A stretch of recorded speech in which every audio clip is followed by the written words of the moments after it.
بسم اللہ الرحمن الرحیم۔ امی کی وفات کے بعد مجھے دادی نے پالا اور 16 سال کی عمر میں میری شادی کر دی۔ کہتی تھیں جب تک تجھے تیرے گھر کا نہ کر دوں گی چین کی نیند نہیں آئے گی۔ جب تک میری رخصتی نہ کر دی واقعی وہ چین کی نیند نہ سوئیں۔ راتوں کو اٹھ اٹھ کر مجھے دیکھتی، کبھی مجھ پر چادر کبھی کمبل ڈالتی، پھر کمرے سے نکل کر سارے گھر کا چکر لگاتی، بیرونی دروازے کی کنڈی چیک کرتی کہیں کھلی تو نہیں رہ گئی۔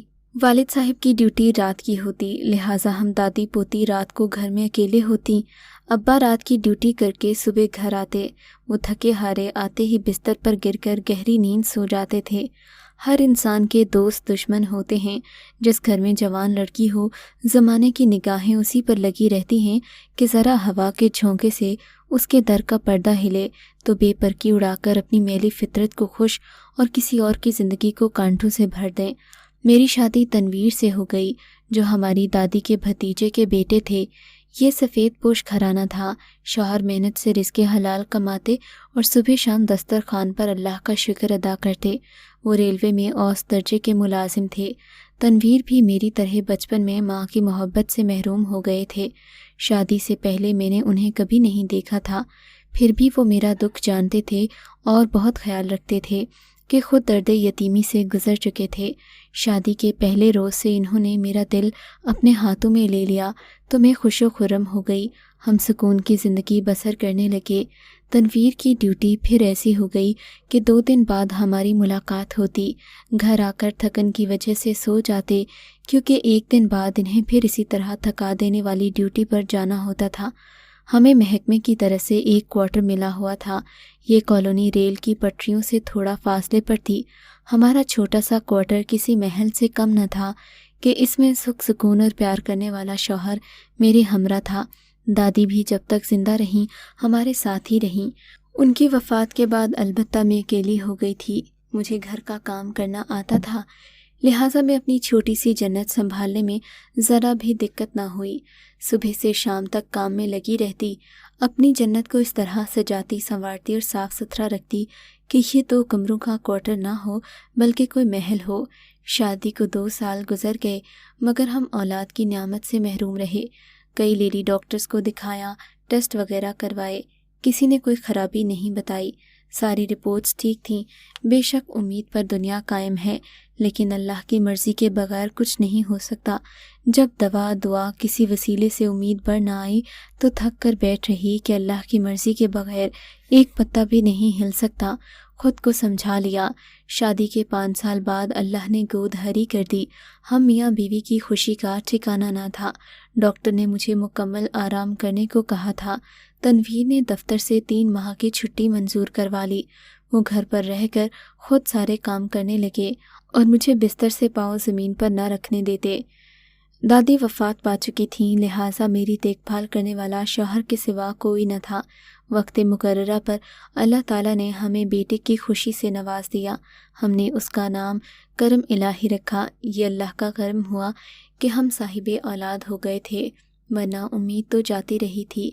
اکرام کے بعد بیٹی کی پیدائش ہوئی تو اور خوش ہوئے، کیونکہ جب بہت چاہت کے بعد کوئی خوشی ملے تو زیادہ قدر ہوتی ہے۔ سو ہمیں بیٹی بیٹے سے بڑھ کر عزیز ہو گئی۔ بیٹی کا نام تنویر راحت رکھا۔ کہتے ہیں کہ بیٹا آنکھوں کا نور ہے تو بیٹی میرے دل کی راحت ہے۔ بچوں کے زندگی میں آ جانے سے بیتے دنوں کے غم ماضی کی راکھ میں دفن ہو گئے۔ اب ہمارے بچے نوخیز پھول کی طرح تھے اور ان کی چہکاریں تھیں کہ ہم مسرتوں کے ایک نئے جہاں میں کھو گئے۔ میرے دونوں بچے سارا دن آنگن میں کھیلتے، تب سوچتی یہ اسکول جانے لگیں گے تو میں پھر سے اکیلی ہو جاؤں گی، پھر ان کے اسکول سے آنے کا بے تابی سے انتظار کیا کروں گی اور میری آنکھیں گھڑی کی سوئیوں پر رہا کریں گی۔ آخر کار وہ دن بھی آ گیا۔ میرے دونوں بچے اسکول جانے لگے۔ ایک دن میں بچوں کو اسکول بھیجنے کے بعد ذرا آرام کرنے کے لیے لیٹی کہ کالونی سے ایک آدمی آیا، دروازہ کھٹکھٹایا اور بتایا کہ جس ٹرین میں کل آپ کے شوہر ڈیوٹی پر روانہ ہوئے تھے اس ٹرین کو حادثہ پیش آ گیا ہے۔ وہ بولا بھابھی دعا کریں کہ تنویر خیریت سے ہوں، یہ حادثہ بہت خوفناک تھا۔ نصف شب کے قریب یہ سانحہ ہوا جس میں سینکڑوں مسافر ہلاک اور زخمی ہو گئے تھے۔ تنویر بھی انہی بدقسمت لوگوں میں شامل تھے جو اس سانحے میں جاں بحق ہو گئے۔ ساری کاری ہی تباہ ہو گئی۔ میری تو جنت لٹ گئی اور دنیا تاریک ہو گئی۔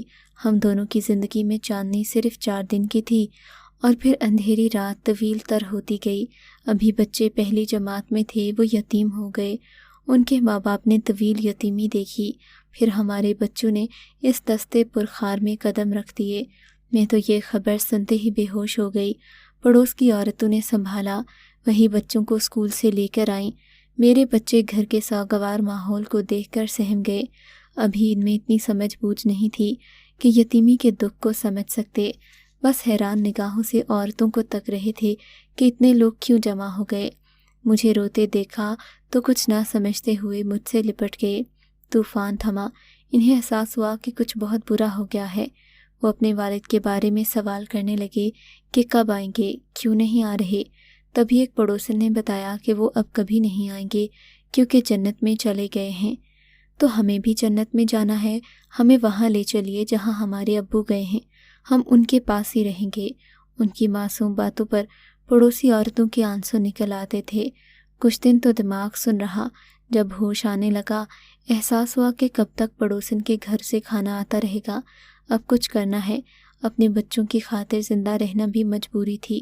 میٹرک پاس تھی، بھلا کیا نوکری ملتی اور کہاں ملتی۔ ایک پرائیویٹ اسکول میں ٹیچر ہو گئی۔ یہ اسکول محلے میں ہی تھا، شوہر کی پینشن ملا کر گزارا ہونے لگا۔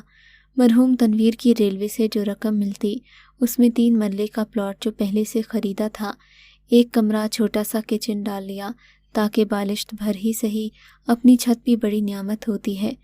جو بھی کٹھن حالات ہوئے میں نے ہمت نہ ہاری۔ بچوں نے میٹرک کر لیا۔ میٹرک کے بعد رحمت گھر بیٹھ گئی، اکرام نے کالج میں داخلہ لے لیا۔ دونوں محلے کے بچوں کو ٹیوشن پڑھاتے تھے۔ اس طرح اکرام کے تعلیمی اخراجات پورے ہو جاتے تھے۔ انسان کو زندگی میں کبھی نہ کبھی بہت کچھ مل سکتا ہے، لیکن ماں اور باپ نہ رہیں تو ان شفیق ہستیوں کا خلا کبھی پر نہیں ہو سکتا۔ ہمت مردہ مدد خدا کے مصداق، میرے بیٹے نے بھی ہمت سے کام لیا، اپنی تعلیم کا خرچہ خود اٹھایا اور یونیورسٹی سے فارغ التحصیل ہوا۔ ایک دن آیا کہ میرا خواب پورا ہو گیا۔ اکرم ایک اچھے عہدے پر ملازم ہو گیا، زندگی میں کچھ سکون آیا۔ اس نے پہلی تنخواہ میرے ہاتھ پر رکھی، تب اپنے رب کی شکر گزاری میں اپنی آنکھوں سے آنسو نکل آئے۔ ملازمت پر جاتے اکرام کو سال بھر ہوا تھا کہ گھر بدلنے کی رٹ لگا دی۔ میں تمام عمر اس چھوٹے سے گھر میں گزار چکی تھی۔ محلے کے سبھی لوگ ہمیں جانتے تھے، ہمیشہ میرے اور میرے بچوں کے خیر خواہ رہے۔ کسی صورت یہ گھر نہیں چھوڑنا چاہتی تھی، مگر بیٹے نے بہت اصرار کیا، یہاں تک کہ وہ گھر کو فروخت کرنے کے درپے ہو گئے۔ تب میں نے اس شرط پر وہاں جانے کی حامی بھری کہ وہ یہ گھر فروخت نہیں کرے گا۔ بالآخر ہم ایک بڑے گھر میں شفٹ ہو گئے جہاں امیر لوگوں کے گھر تھے۔ اکرام نے اس گھر کو نئے انداز سے سجایا، عمدہ فرنیچر لے کر آیا۔ وہ ایک زندگی کو نئے رخ سے دیکھنے کا خواہاں تھا۔ شاہینہ کا ایک بھائی تھا، ماں باپ کے بس 2 ہی بچے تھے۔ بیٹا بیرون ملک رہتا تھا، ماں ماڈرن تھی جو گھر اور گھرداری کے جھنجھٹوں سے آزاد تھی۔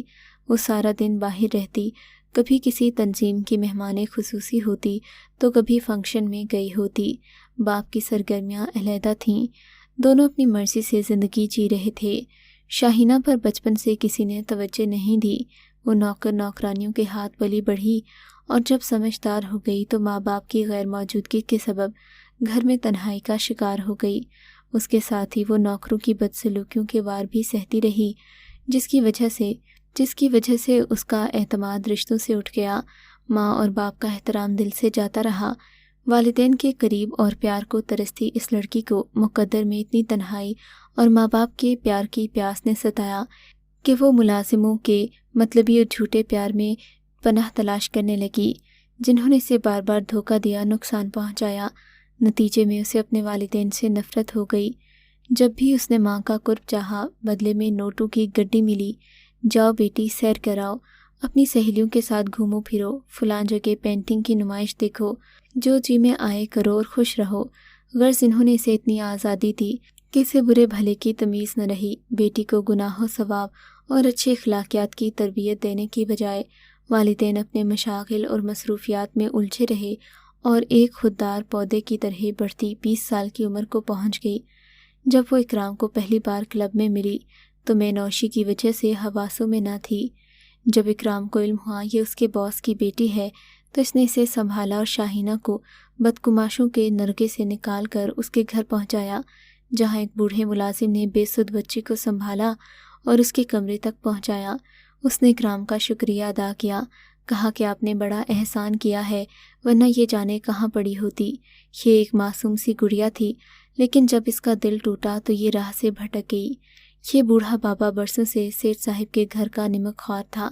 گھر میں ایک ہی شخص تھا جو اس بچی کا خیال رکھتا، اسے اپنی بیٹی کی طرح سمجھتا، اس کے دکھوں پر کٹتا اور شاہینہ کی پرورش سے جو خرابیاں جنم لے سکتی تھیں اس کو ان سے بچانے کا خواہاں تھا۔ اکرام کو دیکھ کر رانا بابا کو حوصلہ ہوا اور وہ میرے بیٹے سے رابطہ رکھنے لگا۔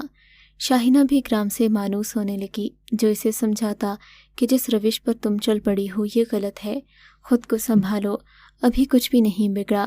کسی شریف انسان سے شادی کر کے خود کو سنبھالو، ابھی کچھ بگڑا نہیں ہے۔ ایسا نہ ہو کہ تمہارا شدید نقصان ہو جائے، تم تباہی کے ایسے گڑھے میں گر جاؤ جہاں سے واپسی نہ ہو سکے۔ شاہینہ کی بے سکون روح بھی شاید ایسا ہی مخلص دوست اور غمگسار چاہتی تھی۔ اکرام سے ملنے کے بعد اس نے باقی سارے دوستوں کو چھوڑ دیا اور اکرام کے ساتھ سیر و تفریح کو جانے لگی۔ اس طرح دونوں میں ذہنی ہم آہنگی ہو گئی۔ شاہینہ نے اکرام سے شادی کی درخواست کر دی، جسے میرے بیٹے نے قبول کر لیا۔ یوں قسمت نے ان دونوں کو میاں بیوی کے رشتے میں باندھنا تھا سو باندھ دیا۔ شاہینہ کی ماں نے اکرام سے ملاقات کی تو بیٹی کے انتخاب پر کوئی اعتراض نہیں کیا۔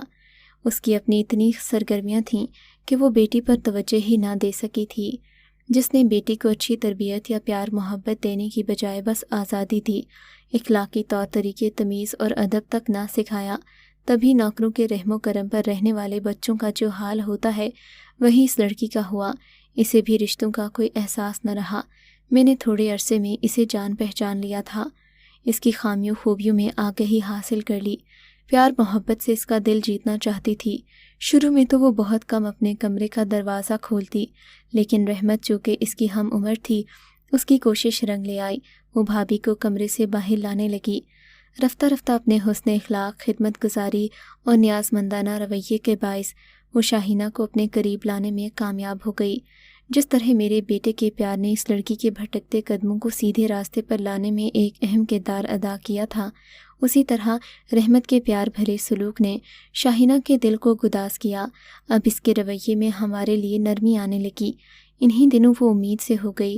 ہم نے اس کا بے حد خیال رکھا، لیکن امید کا یہ پھول کھلنے سے پہلے ہی مرجھا گیا اور شاہینہ بھی شدید بیمار پڑ گئی۔ میں نے اور رحمت نے دن رات اس کی تیمارداری کی اور راتوں کو جاگ جاگ کر اسے آرام پہنچانے کی کوشش کی۔ اس نے ماں کو اپنی بیماری کی اطلاع دی، وہ نہیں آئی۔ اس نے کہلوا دیا کہ تمہارے پاس لوگ تو ہیں، میں ابھی بہت مصروف ہوں، جو ہی فرصت ملے گی آ جاؤں گی۔ اس جواب سے شاہینہ کے دل کو بے حد ٹھیس لگی۔ اس واقعے کے 4 روز بعد جب اس کی ماں ملنے آئی تو اس نے مجھ سے کہا کہ امی جان آپ انہیں منع کر دیجئے، کہہ دیجئے کہ شاہینہ دوا کھا کر سو رہی ہے، جگانے سے ڈاکٹر نے منع کیا ہے۔ اس کے منہ سے اپنے لیے امی جان کے الفاظ سن کر میں حیران ہو گئی۔ میں خوش ہوئی کہ یہ وہی مغرور لڑکی تھی جو پہلے ساس اور نند کو سلام کرنے میں اپنی توہین خیال کرتی تھی۔ وہ اب مجھے امی جان پکارتی اور اپنی ماں کا فون آتا تو مصروفیت کا بہانہ کر دیتی، والد کا فون بھی کم ہی سنتی۔ تب میں سمجھاتی کہ بیٹی، ماں باپ کا بڑا درجہ ہوتا ہے، انہیں اس طرح جواب نہ دیا کرو، اس بات سے اللہ ناراض ہوتا ہے۔ وہ کہتی کہ انہوں نے اس وقت میری پرواہ نہ کی جب میں چھوٹی سی معصوم بچی تھی، اب میں کیوں ان کی پرواہ کروں؟ وہ میرے پاس ہوں یا نہ ہوں کوئی پرواہ نہیں، آپ لوگ تو میرے پاس ہیں نا۔ اس کی آنکھوں میں آنسو بھر آتے، کہتی آپ نہیں جانتی میں نے بچپن میں کتنے دکھ جھیلے ہیں، ایسے دکھ کہ لوگوں نے میری معصومیت تک مجھ سے چھین لی، مگر مجھ غافل کی کسی کو فکر نہ تھی۔ جب سڑک پر کسی بھکارن کو اپنی بچی گلے سے لگائے چلتے دیکھتی تو حسرت سے سوچتی کہ کاش میں اس بھکارن کی بیٹی ہوتی جو اپنی بیٹی کو بازو میں بھرے گلی گلی کوچا کوچا بھیک مانگتی پھرتی ہے۔ کم از کم اس کی بچی اس کے سینے سے لگی تو ہوئی ہے۔ میں تب اپنی بہو کو کہتی، میری بچی رو مت، میں ہوں نا تیری ماں۔ وہ میرے گلے لگ کر باہیں میری گردن میں ڈال دیتی، ایک ننھی بچی کی طرح، اور سسکنے لگتی۔ شاہینہ کئی بار امید سے ہوئی، مگر اس کی خوشیوں کی کلی قبل از وقت مرجھا جاتی۔ تب میں کہتی، بیٹی اپنی ماں کے بارے میں اچھا سوچو، تم نے ان سے ملنا ترک کر دیا ہے۔ جب تک ان سے گلے نہیں ملو گی، ان سے دعائیں نہیں لوگی، خود ماں بننے کی خوشی کیوں کر پا سکو گی؟ میرے کہنے پر وہ ماں سے ملنے گئی، مگر اس کی ماں اس سے سرسری انداز سے ملی اور تھوڑی دیر بیٹھنے کے بعد کہا، شاہینہ تم دوبارہ وقت لے کر آنا، آج لیڈیز کلب میں میری میٹنگ ہے، میں ان کی صدر ہوں، یہ اہم میٹنگ ہے، تمہارے پاپا کو فون کرتی ہوں، تم ان کے ساتھ لنچ کر لینا، تب تک میں لوٹ آؤں گی۔ ماں کے انہی رویوں سے تو اسے چڑ تھی، انہی رویوں نے اسے اپنی ماں سے دور کیا تھا۔ رفتہ رفتہ اس نے میکے جانا اور والدین کو فون کرنا چھوڑ دیا۔ البتہ اس کے والد کا فون آ جاتا تو کبھی بات کرتی اور کبھی اکرام کو تھما دیتی۔ وقت گزرتا گیا، اللہ نے ہم پر کرم کیا، اکرام کو 2 بیٹے دیے، پھر ایک بیٹی ہو گئی، تو شاہینہ اپنے بچوں کی محبت میں کھو گئی۔ وہ ایک اچھی ماں ثابت ہوئی۔ مجھے خوشی ہوتی تھی کہ میری بہو بہت اچھی ہے اور ساتھ ساتھ اچھی ماں بھی، مگر افسوس کہ وہ اچھی بیٹی نہیں بن پائی۔ جب اس کی والدہ بیمار پڑ گئیں تو یہ انہیں دیکھنے نہ جاتی، کہتی، امی جان آپ انہیں دیکھنے اکرام کے ساتھ چلی جائیں، میں بچوں میں مصروف ہوں، میری طرف سے طبیعت پوچھ لینا۔ میں اس کا جواب سن کر دکھی ہو جاتی۔ بالآخر میں بھی ایک ماں تھی، سمجھاتی کہ بیٹی ایسا نہ کرو، والدین کی قدر کرنی چاہیے۔ اس کی والدہ کا ایک دن انتقال ہو گیا، مجھے بہت دکھ ہوا، مگر شاہینہ ماں کی وفات کا سن کر بھی نارمل تھی، جیسے اسے کسی قسم کا احساس ہی نہ ہو۔ تب میں نے سوچا شاید اسی لیے کہا گیا کہ والدین کو اف تک نہ کہو اور بڑھاپے میں احسان کرو۔ حسن سلوک کے لیے احسان کرو کا مطلب یہی سمجھ میں آیا کہ اگر اولاد ماں باپ سے دل سے محبت نہیں کر سکتی تو ان پر بھی تو احسان کر ہی سکتی ہے۔ حسن سلوک کی وجہ سے ہی اسے احسان کہا گیا ہے۔